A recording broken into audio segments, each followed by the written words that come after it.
할렐루야. 이 시간에는 데살로니가 후서 2장을 통해서 함께 은혜를 나누도록 하겠습니다. 이 시간 주제는 강림의 징조와 멸망의 아들이라는 그 제목을 가지고 2장 전체를 통해서 함께 은혜를 나누겠습니다.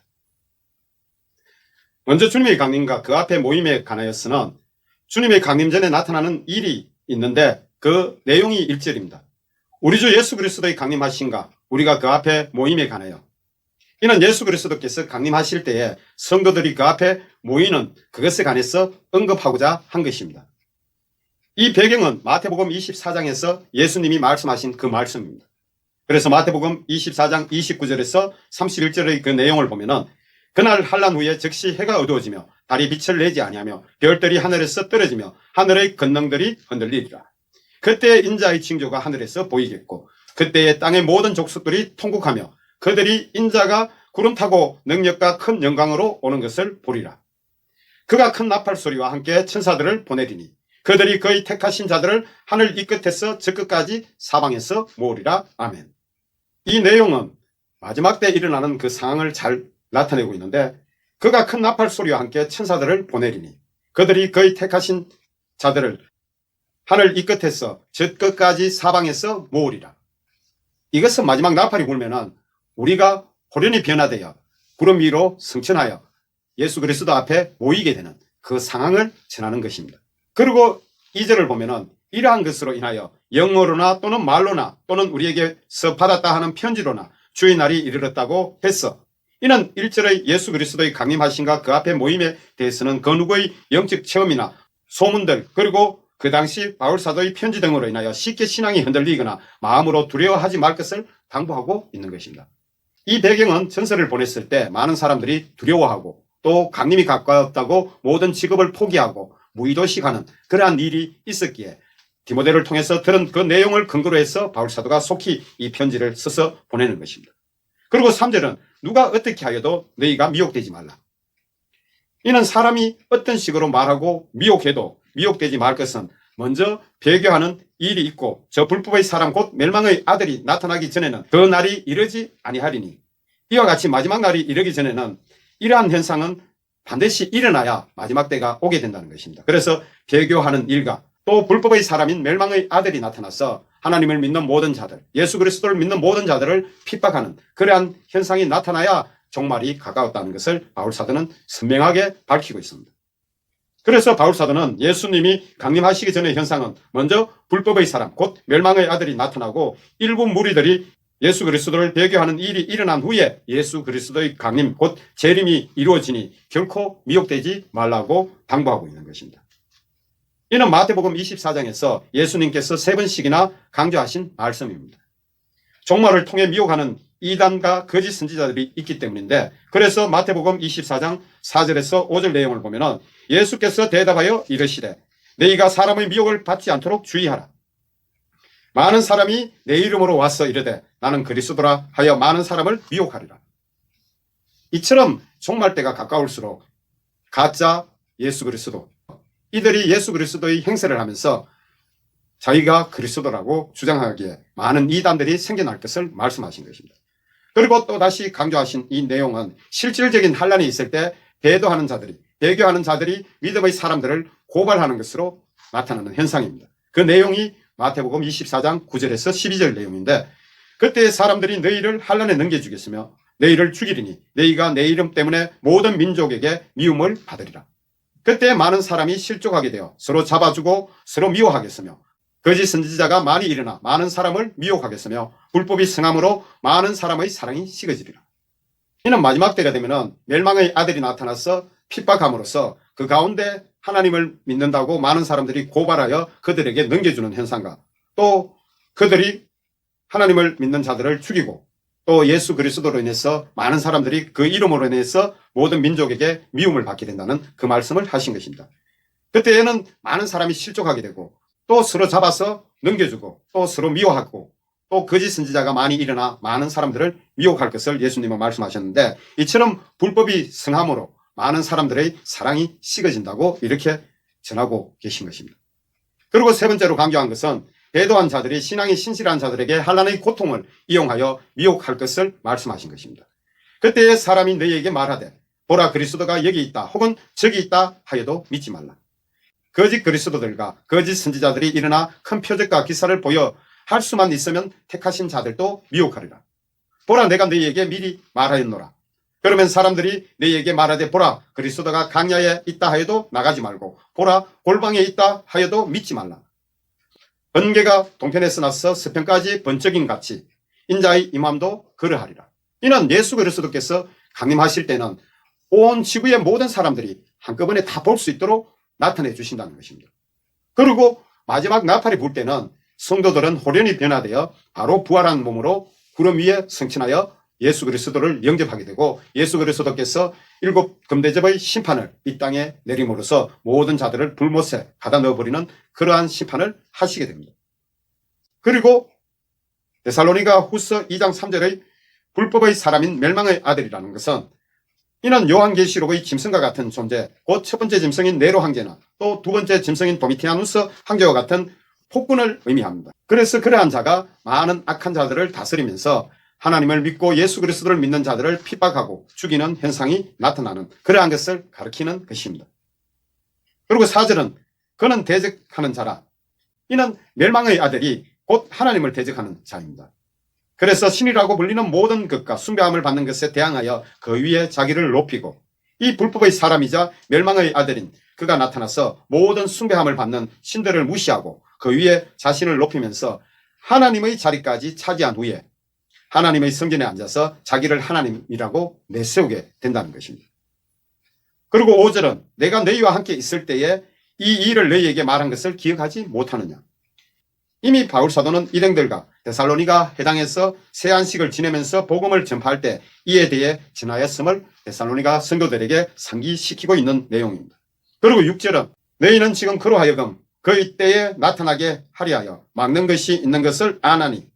이미 바울 사도가 데살로니가에서 복음을 전할 때에 알려준 바와 같이 불법의 사람이자 멸망의 아들을 그 때에 나타나게 하려고 지금은 하나님께서 막고 계신다는 것을 전하고 있습니다. 그리고 7절 그것에 대한 내용은 불법의 비밀이 이미 활동하였으나 지금은 그것을 막는 자가 있어 그 중에 옮겨질 때까지 하리라 한 이 말씀은 요한계시록 7장 1절에서 3절의 그 내용입니다. 그래서 6절 7절의 내용을 종합한 내용이 이 요한계시록 7장 1절에서 3절 내용에 내포되어 있습니다.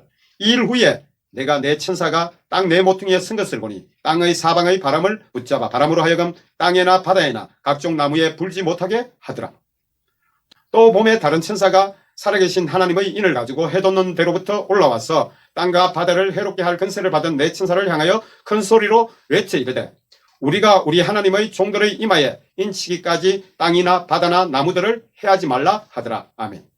이는 복음이 온전히 처음이자 마지막인 예루살렘 위에 또 모든 민족에게 전파될 때까지 천사를 통해서 사방의 환란을 바람을 불지 못하도록 막아두고 있다는 것입니다. 그리고 불법이 활동했다는 것은 지금도 사탄이 활동하고 있으나 예수 그리스도의 이름으로 우리는 이기고 또 천사들을 통해서 사방의 환란 바람을 막고 있기 때문에 사탄이 함부로 우리를 해하지 못하고 우리를 이기지 못한다는 그러한 의미이기도 한 것입니다. 그래서 그 중에 옮겨질 때까지 하리라 이 말씀은 이 모든 것이 끝나고 다른 명령이 있을 때 그때까지 이 모든 것은 지속될 것이라고 말씀하신 그런 내용입니다. 그래서 복음이 모든 민족에게 전파되는 표적인 예루살렘 위에 온전히 복음이 또 충만히 전파될 때 그때를 가리키는 것입니다. 그래서 마태복음 24장 14절의 내용을 보면은 이 천국 복음이 모든 민족에게 정언되기 위하여 온 세상에 전파되리니 그제야 끝이 오리라. 그리고 누가복음 24장 47절의 내용은 또 그의 이름으로 제사함을 받게 하는 회개의 세례가 예루살렘에서 시작하여 모든 족속에게 전파될 것이 기록되었으니 이를 통해서 본다면 모든 민족에게 복음이 전파되고 다시 복음이 예루살렘으로 들어가 유대인들이 회개하고 예수 그리스도를 통해 하나님 앞에 나올 때 그때가 종말인 것을 우리가 알 수 있습니다. 그리고 8절은 그때에 불법한 자가 나타나리니 이를 요한계시록에서는 이렇게 증언하고 있습니다. 요한계시록 11장 7절인데 그들이 그 증언을 마칠 때에 무적행으로부터 올라오는 짐승이 그들과 더불어 전쟁을 일으켜 그들을 이기고 그들을 죽일 터인즉 이것은 복음이 온 민족에게 전파되고 마지막으로 예루살렘 위에 유대 민족에게 충만히 들어갔을 때 그들이 회개하고 돌아오는 그 시점입니다. 그래서 요한계시록 11장 7절에서는 그들이 그 정언을 마칠 때에 이는 복음이 온전히 전파된 그 후를 말하고 있는 것으로서 그때의 무적행으로부터 올라오는 짐승이 그들과 더불어 전쟁을 일으켜 그들을 이기고 그들을 죽일 텐즉 이 그들은 예수 그리스도를 믿는 자들입니다. 그때는 하나님께서 이를 허락하시는 것은 마지막 알곡과 가라지를 선별하시기 위한 그 과정이기 때문에 그러한 것입니다. 그래서 영적으로는 무적행에서 사탄이 올라온다는 것은 사탄의 근세가 예수 그리스도를 이기도록 해준다는 것입니다. 그래서 예수 그리스도의 이름으로 능히 사탄을 우리가 이길 수 없고 그 근세를 받은 존재인 이 짐승과 같은 첫 번째 짐승인 네로와 같은 아니면은 두 번째 짐승인 도미티아누스와 같은 그러한 통치자가 나와서 하나님을 믿는 백성들을 핍박하고 또한 죽이고 이러한 현상들이 마지막에 일어날 것을 전하고 있는 것입니다. 그래서 이 과정에서 미혹과 배교가 생겨나며 신실한 자들의 순교가 따르게 된다는 것입니다. 그러나 주 예수께서 그의 입의 기운으로 그를 죽이시고 강림하여 나타나심으로 패하시리라. 이는 사탄의 결박을 푸심으로 그가 전쟁 곧 환란을 일으키는데 이것이 요한계시록의 아마겟돈 전쟁으로 기록되어 있지만은 이는 전쟁이 아니라 마지막 심판을 의미하는 것입니다. 그래서 하나님께서 이들을 불못에 집어넣기 위해서 이들을 모으셨고 그리고 마지막 환란을 통해 알곡과 가라지를 선별하신 후에 알곡은 천국 곳간에 넣으시고 죽정이는 꺼지지 않는 불에 태워버리신다고 하신 것이 바로 이 죽정이들과 믿지 않는 모든 자들과 또한 사탄과 거짓 선지자들을 모두 불못에 넣는 심판을 의미하는 것이 바로 이러한 것입니다.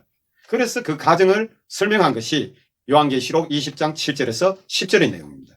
천년이 참에 사탄이 그 옥에서 놓여 나와서 땅의 사방 백성 곧 곡과 마곡을 미혹하고 모아 싸움을 붙이리니 그 수가 바다의 모래와 같으니라.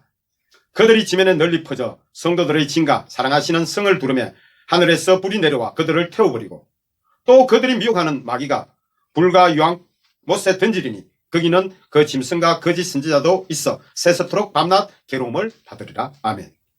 이처럼 마지막 때의 그 과정을 이 내용이 잘 나타내주고 있는데 이는 하나님의 심판의 때가 가까워서 하나님을 믿는다는 그 백성들 중에 알곡과 가라지를 선별하기 위해서 이 옥에 있는 사탄을 놓아줍니다. 이 옥에 있다는 것은 예수 그리스도의 이름으로 그 근세에 매여 있는 그 상태를 의미하는데 그때 되면은 예수 그리스도를 믿는 자들도 마귀와 귀신들을 이길 수 있는 능력이 없고 오직 환란을 통해서 하나님께서 알곡과 가라지, 알곡과 죽정이를 심판하시고자 이렇게 환란을 통해서 구분하시는 것입니다. 그래서 사탄이 땅의 많은 자들을 미혹하고 또 하나님을 믿는 자들과 싸움을 붙이게 됩니다. 그래서 싸움을 하고 대적하는 자들이 그 수가 모래와 같다고 8절에서 전하고 있는데 그들이 지면에 널리 퍼져 성도들의 진인 교회를 둘러싸고 또 사랑하시는 그 성을 두르며 하나님께서 하늘에서 불을 내려 그들을 태워버리는 이것이 바로 불심판이자 일곱 금 대접의 심판을 의미하는 것입니다. 그리고 성도들을 핍박하고 미혹했던 그 마귀가 불과 유황 못에 던져지니 거기는 그 짐승과 거짓 선지자도 있어 세세토록 밤낮 괴로움을 받으리라. 이 말씀입니다. 이것이 바로 마지막 금대접의 심판이자 불못으로 던져넣는 그 심판인 것을 요한계시록에서 전하고 있습니다. 그리고 데살로니가 후서 2장 9절에서 10절 내용을 보면은 악한 자의 나타남은 사탄의 활동을 따라 모든 능력과 표적과 거짓 기적과 불의의 모든 속임으로 멸망하는 자들에게 있으리니 이는 그들이 진리의 사랑을 받지 아니하여 구원함을 받지 못함이라. 이처럼 진리를 싫어하고 진리를 따르지 않는 자들 이들에게 하나님의 심판이 임하여질 것을 바울사도는 전하고 있는 것입니다. 여기서 알 수 있듯이 불법한 자 곧 멸망의 아들을 풀어 마지막 때 환란을 일으키게 하시는 그 이유는 진리를 사랑하지 않는 자들, 진리의 사랑을 받지 아니하는 자들 이들을 구분하시어 심판하시기 위한 것입니다. 이들은 하나님을 믿는다고는 하나 말씀에 순종하지 않고 자기 멋대로 행하는 가라지들을 의미하는 것입니다. 그리고 11절과 12절 내용을 보면은 이러므로 하나님이 미혹의 역사를 그들에게 보내사 거짓 것을 믿게 하심은 진리를 믿지 않고 불의를 좋아하는 모든 자들로 하여금 심판을 받게 하려 하심이라. 이는 결국 믿는다고는 하나 진리를 따르기를 싫어하고 불의를 좋아하는 모든 자들을 심판하시기 위한 것이고 또 가라지를 선별하기 위한다는 것을 알 수 있습니다. 그래서 데살로니가 후서 2장의 결론을 보면은 먼저 첫 번째로 바울 사도는 당부를 합니다. 이는 복음의 가르침에 대한 전통을 지키라는 그 겉면으로 당부를 하게 되는데 데살로니가 후서 2장 13절에서 15절의 내용입니다. 주께서 사랑하시는 형제들아, 우리가 항상 너희에 관하여 마땅히 하나님께 감사할 것은 하나님이 처음부터 너희를 택하사 성령의 거룩하심과 진리를 믿음으로 구원을 받게 하심이니 이를 위하여 우리의 복음으로 너희를 부르사 우리 주 예수 그리스도의 영광을 얻게 하려 하심이라. 그러므로 형제들아, 굳건하게 서서 말로나 우리의 편지로 가르침을 받은 전통을 지키라. 이는 이 당시에 신약의 성경이 완성되어 있지 않기 때문에 사도들을 통해서 또 사역자들을 통해서 복음을 전파하도록 주님께서 은사를 주셔서 대언하게 하시고 그 예언의 말씀을 통해서 가르치게 하신 것인데, 이 전한 모든 복음을 통해서 전통을 세워가라는 것입니다. 그리고 두 번째로 이제 기원으로 그 내용을 마치게 되는데, 우리 주 예수 그리스도와 우리를 사랑하시고 영원한 우리 아버지께서 너희 마음을 위로하시고 모든 선한 일과 말에 굳건하게 하시기를 원하노라. 이처럼 바울 사도가 기원으로 끝맺음을 맺게 됩니다. 그래서 이 축복의 기도를 통해서 데살로니가 성도들에게 은혜가 충만하기를 바라는 그 마음으로 이 장을 마치게 되는 것입니다. 할렐루야.